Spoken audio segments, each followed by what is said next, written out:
Dark Devotion really wants people to know it's hard.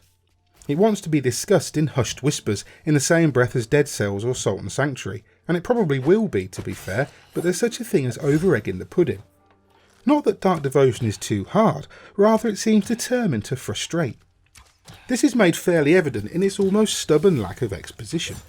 Your character is a Templar, a holy warrior who has made a pilgrimage to an ancient temple and is determined to face its challenges head on, which sounds pretty cool until you realise that this is all the backstory you're getting from the intro. Beyond that, you'll need to pluck nuggets of meaning from the lofty, baroque ramblings of the various NPCs in the temple sanctuary, or glean what you can from flavour text in items, which itself is incredibly sparse on detail. It adds up to a game that is what it is because it is. Dead Cells is tight on story, but the premise and world are much simpler there. Dark Devotion feels like it should be deep, like it should have reams of lore somewhere, but unfortunately it feels more like its world was hastily constructed around the design of the central protagonist who, as cool as she is pretty one-dimensional.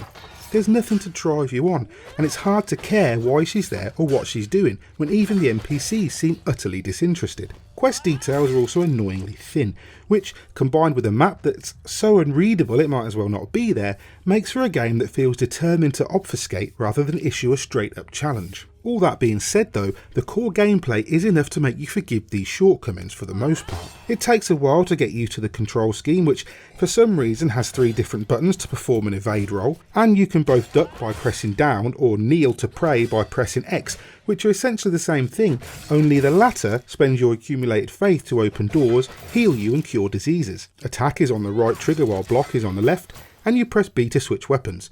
It feels a little bit weird and counterintuitive at first, until you've levelled up your Templar some, because our slow attacks at the beginning don't help it feel any smoother. Going in almost utterly blind, I at first assumed Dark Devotion was another Souls-like, when in fact, aside from borrowing heavily from that genre in terms of atmosphere, it's more of a Metroidvania.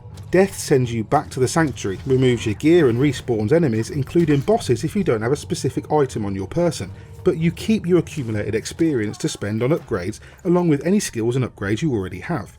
Also, some weapons and items unlock starter gear you get from the blacksmith, which feels somewhat like Dead Cells' method of finding blueprints, only more straightforward. Oddly, you don't spend faith on upgrades, instead you'll accumulate a different currency to spend whenever you die or return to Sanctuary. One thing I feel Dark Devotion gets right is the character progression, whereby each upgrade incrementally improves your efficiency in ways that feel more impactful than you'd expect. A 2% increase to stamina regen, for example, seems super small, but coupled with a more efficient evade makes a big difference in a fight, and you'll need every advantage. The Templar's health is represented by a line of red orbs, of which there are initially only 2 protected by armour. Essentially, that means you have 3 hits in you before you're dead. Enemies have attacks and tells, but they don't tend to observe patterns and can throw random attacks at you that can be difficult to preempt. Environmental dangers like spike traps and spinning axes also add to the danger, compounded by the fact that the game is incredibly dark to the point where you can barely see in front of you. It's intentional and can be countered with torches and spells, but that often requires a concession that makes the game even harder. Gear comes at you regularly, with some of the best stuff dropping from bosses and being added to your blacksmith loot pool. You can switch between 2 weapon sets and change armour, relic and runes, the latter 2 of which grant various buffs to skills, stats and abilities. Consumables too come in many forms, from health poultices to bombs, but you can only ever have 4 equipped, and there's no inventory to carry spares or extras, so you'll definitely have to make sacrifices for specific items. What Dark Devotion lacks or omits in terms of plot, it more or less recoups in atmosphere. It looks gorgeous, especially on the Switch's small screen, with a pixel art style that's so pervasive these days it's not even right to call it retro anymore. The darkness is oppressive and threatening, and the enemy design is pretty interesting, especially the bosses.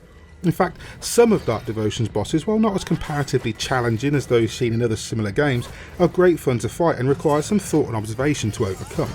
If you're looking for a new challenge to test your reflexes and patience, then despite some frustrating design choices and an annoyingly obtuse story, Dark Devotion offers atmosphere in spades and a great Metroidvania style adventure to sink your time into.